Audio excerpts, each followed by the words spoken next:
కర్నూలు జిల్లా దోన్ వైఎస్ఆర్సీపీ ఎమ్మెల్యే బుగ్గన రాజేంద్రనాథ్ రెడ్డి హైదరాబాద్లోని YSR Congress party office నుంచి మాట్లాడుతున్నారు. ఇప్పుడు లైవ్లో చూద్దాం. కేంద్రానికి రాష్ట్రానికి మనకు రావాల్సిన రిసోర్సెస్ ఏవైతే ఉంటాయో అవి మనకు ఫైనాన్స్ కమిషన్ ద్వారా, ప్లానింగ్ కమిషన్ ద్వారా వస్తాయన్నమాట.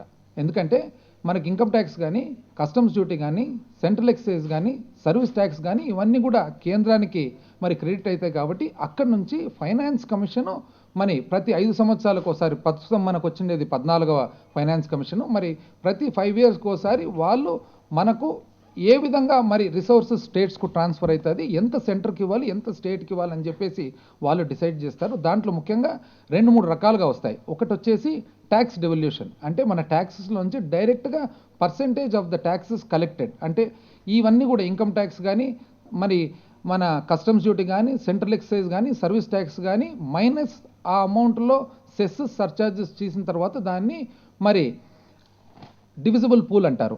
ఆ డివిజిబుల్ పూల్లో నుంచి 1% some percentage to be given to the states అనేది అది మన ఫైనాన్స్ కమిషన్ వాళ్ళు డిసైడ్ చేస్తారనమాట. ఇది కాకుండా ఇది డైరెక్ట్ డివల్యూషన్ ఆఫ్ ట్యాక్సెస్. ఇది కాకుండా ఫైనాన్స్ కమిషన్ గ్రాంట్స్ ద్వారా కూడా ఇస్తారనమాట.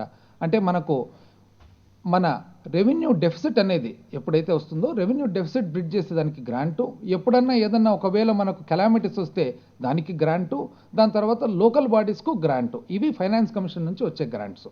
మరి ఇది కాకుండా మరి కేంద్ర ప్రభుత్వానికి బ్యాలెన్స్ పోర్షన్ ఏదైతే ఉంటుందో ఆ బ్యాలెన్స్ పోర్షన్లో కొంత శాతం మరి వాళ్ళు ఇంతకుముందు ప్లానింగ్ కమిషన్ ద్వారా మన స్టేట్స్కి వచ్చేటివి అన్నట్టు. అవి ఏ విధంగా వస్తాయనంటే, ఒకటి సెంట్రలీ స్పాన్సర్డ్ స్కీమ్స్ అనేది ఒకటి, దాని తర్వాత మనకు ఎన్సీఏ, ఎస్సీఏ అండ్ ఏసీఏ అని 3 రకాలు ఉంటాయన్నమాట. ఒకటి వచ్చేసి మన నార్మల్ సెంట్రల్ అసిస్టెన్స్. ఈ నార్మల్ సెంట్రల్ అసిస్టెన్స్ అనేది, దాని తర్వాత స్పెషల్ సెంట్రల్ అసిస్టెన్స్ ఎస్సీఏ అనేది, దాని తర్వాత అడిషనల్ సెంట్రల్ అసిస్టెన్స్ ఏసీఏ అనేది, ఈ 3 కూడా మరి మనకు ప్లానింగ్ కమిషన్ రికమెండేషన్స్ ప్రకారం రాష్ట్రాలకు వస్తూ ఉంటాయి. దీంట్లో మన నార్మల్ సెంట్రల్ అసిస్టెన్స్ అనేది ఏదైతే ఉంటుందో స్పెషల్ కేటగిరీ స్టేట్, సో ఇప్పుడు స్పెషల్ కేటగిరీ స్టేట్ అనేది అసలు ఎవరు దీన్ని స్పెసిఫై చేస్తారని మనం గమనించినట్లయితే నేషనల్ డెవలప్మెంట్ కౌన్సిల్లో అండర్ మన ప్రధానమంత్రి గారు, కేంద్ర మంత్రులు, ముఖ్యమంత్రులు అండ్ ప్లానింగ్ కమిషన్ మెంబర్స్ కలిసి ఎన్డీసీ యాక్చువల్గా ఏ రాష్ట్రానికి స్పెషల్ స్టేటస్ అనేది అవసరం అనేది డిసైడ్ చేసిన తర్వాత ఆ స్పెషల్ స్టేటస్ అనేది ఏ విధంగా అప్లై కావాలనేది ప్లానింగ్ కమిషన్ రికమెండ్ చేస్తుందన్నమాట.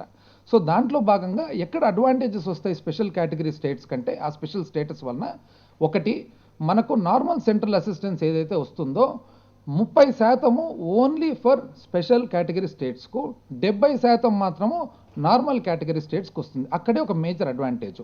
ఆ 30% ఏదైతే మనకు స్పెషల్ కేటగిరీ స్టేట్స్కి